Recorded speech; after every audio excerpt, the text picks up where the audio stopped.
Opa! Eu estou aqui verificando os cordões das soldas que eu fiz pelo processo de soldagem a gás.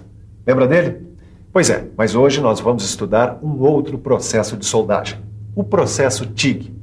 Eu sei que você já deve estar aí se perguntando, mas de onde saiu esse nome? Eu explico. TIG vem de uma sigla em inglês que se refere a um processo de soldagem a arco elétrico que utiliza um eletrodo de tungstênio e um gás inerte para proteger a poça de fusão. Fácil, não é? É claro que a coisa não é tão simples assim, mas também não é nenhum bicho de 7 cabeças. O princípio é o mesmo das outras soldagens a arco elétrico que nós vimos na teleaula passada.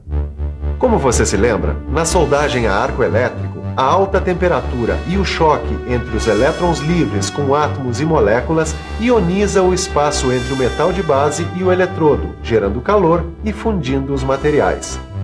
Pois é, o processo TIG também é uma soldagem a arco elétrico. A diferença está no tipo de eletrodo usado e na forma como a soldagem é protegida.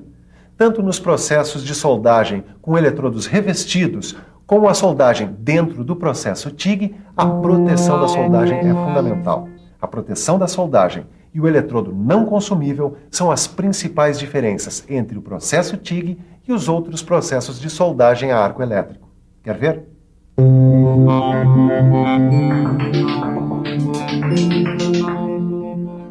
No processo de soldagem TIG, o eletrodo é de tungstênio.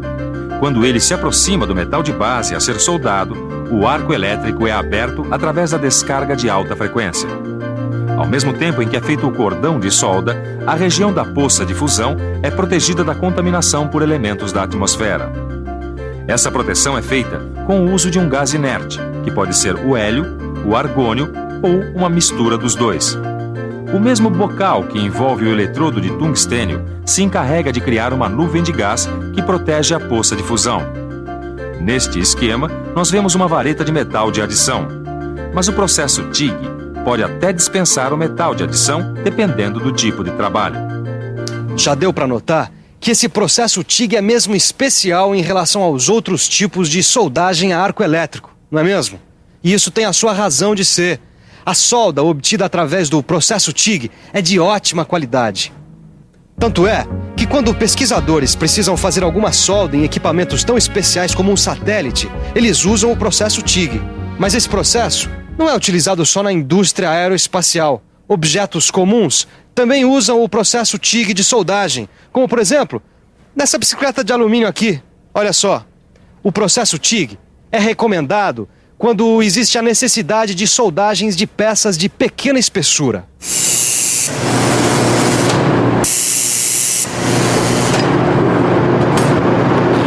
Quer saber por que a soldagem TIG é tão eficiente? Muito bem. Parte do segredo está ali naquele cilindro. É o gás daquele cilindro, que pode ser o argônio, o hélio ou até uma mistura dos dois, que forma uma cortina em volta da poça de fusão. A escolha desse gás vai depender do metal a ser soldado. Como se trata de gases inertes, eles não reagem com os elementos da poça de fusão e evitam que impurezas sejam depositadas no cordão de solda. Este processo gera pouco fumos, o que facilita a visualização da soldagem pelo soldador. A outra parte do segredo está aqui, eletrodo de tungstênio. Ele não se consome e, dependendo do tipo e espessura do material a ser soldado e do tipo e intensidade de corrente que se vai usar, o eletrodo pode ser de tungstênio puro ou com a adição de zircônio, tório, lantânio e cério. A principal função do eletrodo é conduzir a corrente elétrica até o arco. Nesse caso, o eletrodo está ligado em corrente contínua e polaridade direta, o que faz com que ele acumule pouca quantidade de calor. Agora é hora de dar uma olhada no equipamento para soldagem TIG. Como você vai perceber, o equipamento usado neste processo de soldagem é parecido com o equipamento usado nas outras soldagens a arco elétrico. Vamos conferir? Como você já viu, o principal componente do equipamento para a soldagem TIG é a tocha de soldagem. É ela quem dá suporte para o eletrodo de tungstênio. Na ponta da tocha existe um bocal de cerâmica ou de metal que serve para direcionar o gás que vai fazer a proteção da soldagem. É importante lembrar que a tocha precisa ser sempre refrigerada. O resto do equipamento é parecido com o equipamento usado em outros tipos de soldagem a arco elétrico. Tem a fonte de energia, que pode ser um transformador ou um transformador retificador. Tem os cabos que levam a corrente elétrica até a tocha. E tem a mesa com grampo de retorno, que tem a função de polo positivo ou negativo, dependendo da polaridade que for usada no trabalho. Bom, além da tocha, que é diferente, como você já viu, o processo TIG exige um cilindro que contém o gás que vai servir para proteger a soldagem. O metal de adição pode ser usado ou não no processo TIG. Depende do tipo de soldagem que você for fazer. Se a peça for de espessura pequena, como essa daqui, então a soldagem pode ser feita sem o metal de adição. Agora, se a peça for de espessura maior, como essa outra aqui, então o metal de adição é indispensável para se conseguir uma junta soldada de boa qualidade. As técnicas de execução da soldagem TIG. Essas técnicas são procedimentos que o soldador profissional deve adotar no manuseio da tocha de soldagem. Durante a soldagem, a tocha deve permanecer perpendicular em relação à superfície da junta. Ao mesmo tempo, ela deve estar ligeiramente inclinada para o lado contrário ao sentido da soldagem. Já a vareta do metal de adição deve estar inclinada no sentido da soldagem. O movimento da tocha deve ser firme e uniforme, enquanto a vareta é introduzida frontalmente na poça de fusão.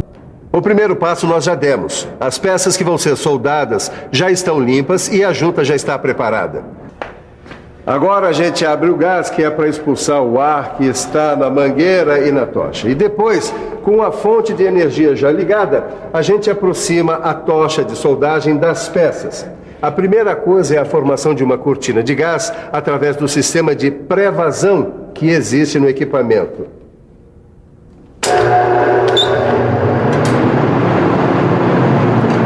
Quando a gente aproxima a ponta da tocha através do ignitor de alta frequência, o arco elétrico se abre. A gente espera um pouco até que se forme uma poça de fusão e começamos a fazer o cordão de solda, nesse caso com a ajuda do metal de adição. Quando termina o cordão de solda, a primeira coisa é interromper a corrente elétrica. Porém, o gás continua protegendo por um determinado tempo a última parte soldada através do sistema de pós-vazão existente no equipamento.